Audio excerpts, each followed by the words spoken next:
It's been so long since I've sat down and filmed a video that I don't even know how to start this. So I'm just gonna start this with, if you hear my cats fighting, it's because we rescued a new cat. He's orange, and today he does not have the shared brain cell. So he is attacking all of the other cats. But today I wanted to film an unhaul. As you guys can tell, I promise they're just playing. But today I wanted to film an unhaul because, as you guys can tell, we moved. We bought a house and I'm really excited. We've been doing some renovations. If you guys want to see anything about that, let me know. If you want to see a life update video, let me know about that too. A lot has happened, a lot has changed. But in unpacking my bookshelves, I realized that I had so many books that either A, I read and liked but won't read again, or I read, didn't really love them, why do I still have them? Or books that I just, I read and was like, they're okay, but I'm never gonna read them again. So it's time to let them go. Time to pass them on. I have a good selection here. I have some YA, some sci-fi, just some general fiction, some romance. These cats will literally be the death of me. Like I said, I'm so sorry if you can hear them, but I'm gonna go ahead and get started because I have quite a bit. So the first one I have here is Faker. I liked this. I wouldn't say that I loved it. It's about a character whose name I can't even remember. I read it forever ago. Emmy. So she works at a company called Nuts and Bolts, and she has like a, it's like a stereotypical office, hate to love kind of like romance thing, which I'm not like against. I actually tend to really like that kind of dynamic in my romance books, but I read it. It was cute. I mean, like on the spice scale, I would give it like a 3, which if I'm reading romance, I tend to want it to be very spicy and to have like a good story. And I've read a few books recently that are really, really like that. If you want a recommendation video, I can get you one. I've still been reading even though I haven't been filming. But when I look at this book, it doesn't necessarily strike me as a book that I'm going to want to read again, which is also the same thing as this one. This is Follow Me Darkly. So this is... It was really, really weird. This book really, to me, gave 50 Shades of Grey knockoff. And I don't mean in like the same kind of story, although it sort of does. It has like, a rich man takes the girl under his wings and, starts to open her eyes to this whole new world or whatever. Not the worst book. I think I did a vlog, I'll list it up here for you, where I read this and I just found so much of it very cringy. And I don't cringe at shit like this. Like, I am fine with like any kind of smut. And the smut in this one wasn't bad by any means, but just the storyline itself. Like, yes, I read romance, yes, I read smut, but I need a good story. And this unfortunately did not have that for me. A book that I really, really wanted to love, like really wanted to love, but unfortunately I did not.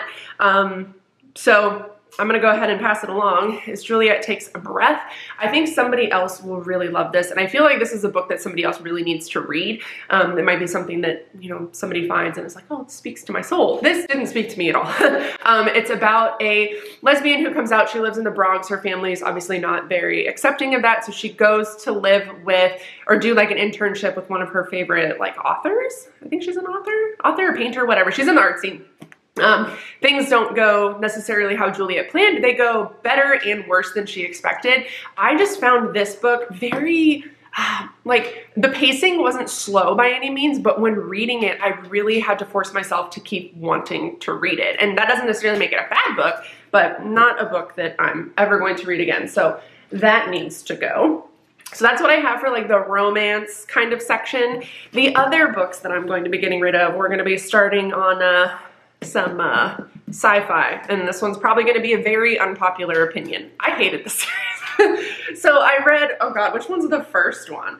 I read Skyward and was like, this is really fucking cool. Like, I love the old mentor kind of relationship, and that book definitely had this. It had the AI with the spaceship, whose name I can't even remember anymore. The only character I remember from this is Spensa, and I was like, okay, like this is actually pretty good. Like, I was really excited for the second one, pre-ordered it. This book is garbage. I have never been so bored reading a book that is supposed to just enthrall you so much. But for the life of me, I think it took me a year to read this. And yes, I was going through some shit, and like, maybe that's why it took so long. I'll give it that. Like, maybe that had a little bit to do with it. But y'all, I could not. The back and forth, the story, like I was just so bored. And the more I read it, the more confused I became, and not necessarily because I didn't understand the story, but just because I was like, I don't care enough to actually absorb what I'm reading. So I'm sorry, Brandon, I will try other stuff by him, but this series can get off my shelves. I'm over it. Not a fan. Will not be picking up the novellas. Will not be picking up the next one. It's gotta go. The next series that I'm going to be getting rid of is this one. So once again, with the cute, like I love a themed kind of like, oh, I love these kinds of covers. I am a sucker. I don't need to keep a series because Hot Boy's on the cover. You know what I mean? Well, she's hot too. This series doesn't speak to me. I tend to notice that Jay and Amy, when they write things, they all kind of sound the same. And I want to branch out and read something of Jay's that is just his. This series for me is it gives me very much so Illuminae vibes. It gives me just every kind of regurgitated YA sci-fi. And the only redeeming quality of these books are the characters. And I think that's the one thing that really keeps me reading Jay and Amy's books is the characters. But y'all, I'm just like, how many pages of the same basically cut out characters can I read without wanting to just unalive myself? The next one that I'm going to be getting rid of, bear with me, I know nothing about it, but I am going to be getting rid of it because it's been on my shelf basically. I don't know what it's about, have no desire to read it, haven't picked it up. Let me know if this is something that I should read, but it's going to be The Seventh Son. I've heard some really good things about this. Like I think people that I've seen like on Instagram speak about reading it have said that they really, really liked it. But I just haven't gotten around to it. And you know, I need space.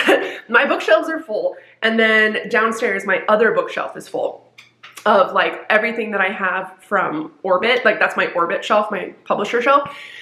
And I don't have room. Like this is a big book. Like I need space, and that one's gotta go.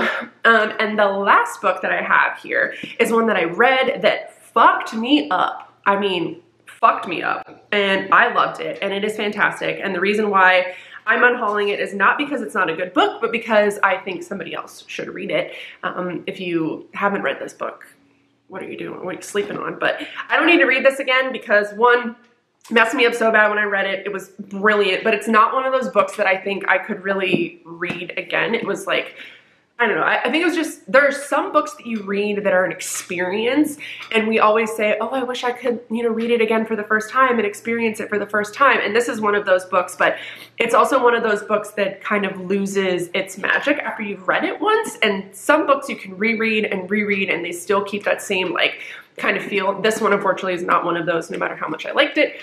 And it is The Great Alone. If you guys know, like I said, this book messed me up. So this is about a family who, dad is a POW, moves them to Alaska, which, you know, my little Alaskan heart was like, oh, home. And then it proceeds to basically just torture his entire family. Like this is the most tumultuous book I've read, probably in the last couple of years. And I really like that hard hitting, just like general fiction. Somebody else gave me another recommendation, Holding On to Nothing. I have that on my shelves that I also need to read. It's along kind of the same vein. But if you like books that are really hard hitting, really emotional, this book's also kind of graphic. I think you'd really like it. It's the first Kristen Hanna book that I'd ever read, and I did enjoy it, but I just think it's time for me to pass it along to somebody else that might enjoy it. So friends, that is it for today's video. I'm sorry if you can hear my cats. I'm sorry if I'm extra echoey. I'm sorry if this video is all over the place. We are getting our sea legs again and trying to learn how to film and be present and do like the whole online space thing. But hopefully you guys enjoyed this. Let me know down below if I should keep any of these books, not the ones that I've already read, but like, should I keep Seventh Son? Is that a book that I need to read? Like, let me know. But anyway, I love you guys so much. Thank you for watching, and I will see you in my next video.